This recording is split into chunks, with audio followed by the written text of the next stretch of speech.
So this guy got canceled. I want to see if he's posted anything since canceled, whatever. It was the Mr. Beast shit. Oh, he did one on Nigahiga? We're not gonna watch it because, well, I am sort of curious. I'm not gonna lie. I know this dude's kind of like not great, and I've seen his what video was it? This, how will Chris Tyson situation impact Mr. Beast? That one was pretty fucking bad. I am curious though, because that is like really interesting. I grew up with Nigahiga, so fuck it, we'll watch it. Nigahiga hasn't uploaded a video since April 2020, so we're going to provide a full-length explanation for his disappearance, which can only be understood if you first realize that the channel included another person by the name of Sean Fujiyoshi. Okay, I will say I do remember Sean for sure because they were like best friends and they were like really. It was really both of them, but like Ryan was like the main dude of the two. So it's kind of like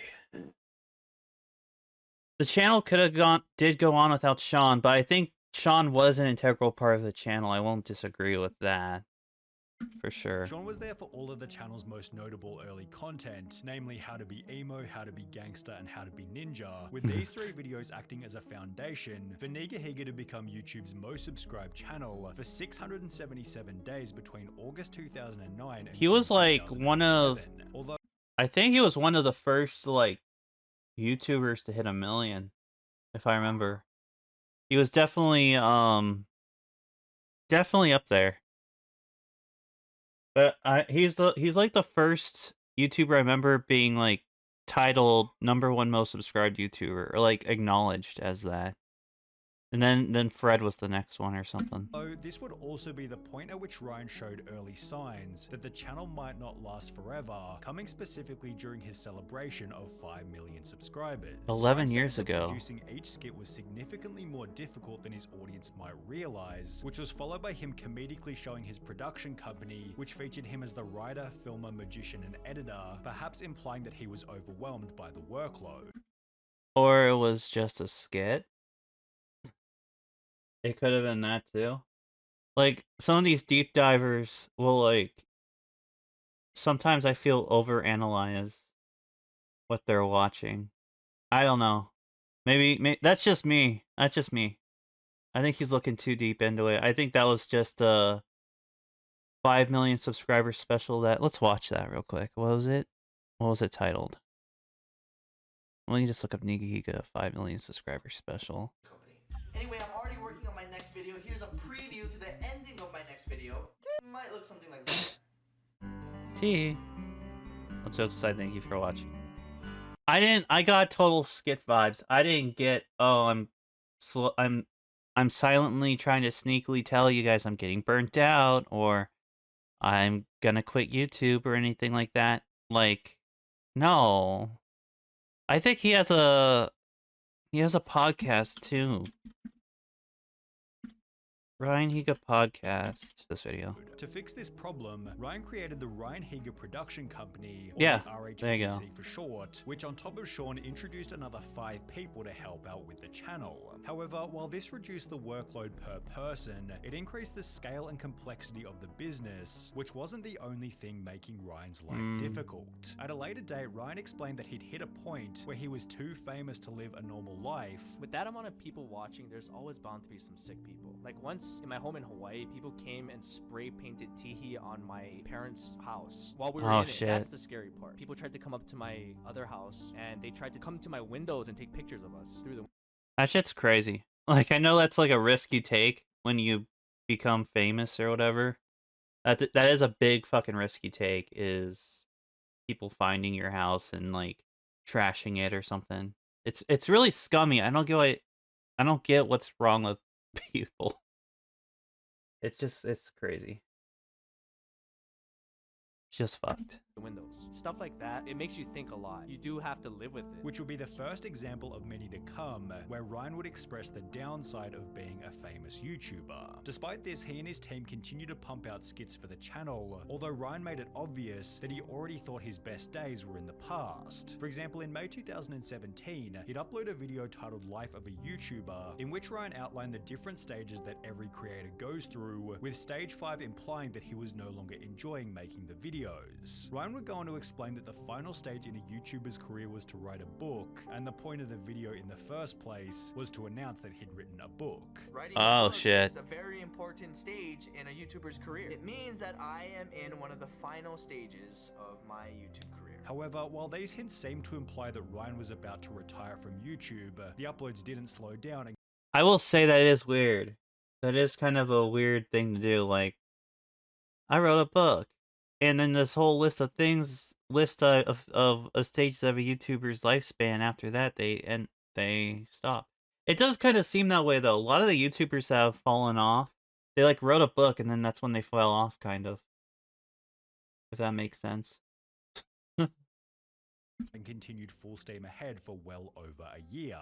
That would be until the 2nd of September 2018, when Nigahiga uploaded a video simply titled I remember this video. Sean. This video was As sad. suggested by the title, Sean announced that he was leaving RHPC as he landed a job in the engineering sector and was moving to a different state altogether. I'll be moving to California with my girlfriend, and yeah, this might be it. And while many of the comments implied that this would have a major impact on the channel's future, nobody could have predicted the impact that it would have on Ryan himself. Sean's departure seemed to suggest to Ryan that perhaps it was time to move away from these silly YouTube skits and pursue something a little more age appropriate. His childhood friend, who was a year younger than him, was making big life changes, while Ryan was stuck doing the exact same thing that he had been for the last 10 years. I did the same thing every day for years. If you do it for a while, you kind of get to the same place, I think. At a minimum, it seemed to suggest to Ryan that there was better opportunities outside of YouTube, because as highlighted by this comment, the channel was never the same since Sean left. Only 6 videos That's after like, Sean announced that he that's also another thing why I'm scared to like start a YouTube channel with like another person or something, is because it's like, it's like, I don't know how to describe it. It's like, you create this channel or you create this thing, and then they associate you and the other person, and then when one person goes, all the fans of the other person, once they leave, then that kind of happens. But then, like, someone like Sean and Ryan, they were childhood friends, so I'm sure Ryan was fucking depressed when Sean had to leave. Plus, there are the people who were there to watch Sean, so I could was see that. leaving, Ryan would upload a new video titled If I Quit YouTube, in which he'd begin by stating that he was bored of making videos. Over the past year, I really have been considering quitting YouTube. It's not that I don't want to do YouTube, but I just wasn't having fun making YouTube videos anymore. And as a result, he planned on switching up the content. There's gonna be changes on this channel, and I know that a lot of you praise me and respect me for not changing my content over the years, but this is something I have to do for myself. Ryan expanded on this in a later live stream, during which he implied that he was no longer challenged by the skits he was making. There's nothing that I really feel like, oh, this is going to be different if I do it. It would have to be something more challenging. Before going on to state that he had even grown tired with the sound of his own voice. Watching yourself over and over and over and listening I to can something see actually that shouldn't being a be big bad. thing, It's a too. weird thing to understand until you do it. I've heard like a lot of YouTubers actually say that they get sick of hearing their own voice, and I can kind of understand that. I mean, yeah, if most of what you're doing is fucking just editing. I actually, my least favorite part of making a video is editing for sure, because not just because you know, you have to hear your own voice, but because of the fact, just because of the fact that it's just kind of like, I don't know, I have to really get into the zone of editing. Like, once I start editing, I'm fine. It's whatever. And in most cases, I try to just get it over with, get out of the way. But you have to really get into the zone of editing to actually enjoy it. When I start editing, I'm like, oh, fuck. But then I don't know, it's better. Over and over and over. But I would literally be like, in my head, I'd be like, shut up, dude. Shut up! Because you hear and see the same shit over and over and over. It was like frustrating because I would self-critique too much. Having lost the love for his original type of content, Ryan made a quick migration to a podcasting series named Off the Pill, stating that the series was the only alternative to quitting altogether. Okay, so this is actually what I was talking about was the Off the Pill podcast. So I guess maybe this did The stop. podcast, everyone said don't put it on your channel, but I was just like so over it at that point. Make what I want to make, or essentially quit. In a different video, Ryan promised to continue uploading skits in between each podcast episode, and while he would abide by this promise in the beginning, the podcast eventually became the dominant type of content on the channel, presumably because it was significantly easier to make. In late 2019, Nigahiga uploaded 13 podcasts in a row without any other type of video, prompting an upload titled Why I Haven't Been Posting, in which he'd explained that his original type of content no longer suited the current YouTube meta. I don't even know when exactly it started to happen, but I was getting a little frustrated with YouTube and getting really just bitter, I guess, with how what YouTube had become. Ryan then added in a I mean, yeah, YouTube. I've been watching YouTube since I was like 13, maybe a little younger. So since like 2010, maybe. No, wait, no. Let's see, that'd be 15 years ago. So since like 2008, and it's changed a lot. A lot of shit that you could get slide. Like I'll admit it. There was a point where Shane Dawson was my favorite YouTuber. Gross, right? And I thought genuinely that his skits were funny. Like, the really cringy, you look back at, like, when he was getting called out after the whole Toddy Westbrook drama shit, I, like, rewatched some of the clips that were being shared, and I was like, why did I think this was funny? This is disgusting. This is creepy. This is gross. It's kind of like that. Nigahiga, on the other hand, he was always, like, pretty clean. His stuff was like pretty good. They were funny and they were not focused on sex and shit. You know? What's that video called? Niga how to be a rapper, something like that. How to rap or something. This one, how to sing like your favorite artist. This one. This was a funny video from 10 years ago. Professional singer and vocal stellatogerizer. And today I'm going to be teaching you how to sing like some of your favorite artists. As much as you think you can't sing, or as much as you know you skip can, to you can't yet. But could never figure out now where is it? How to love.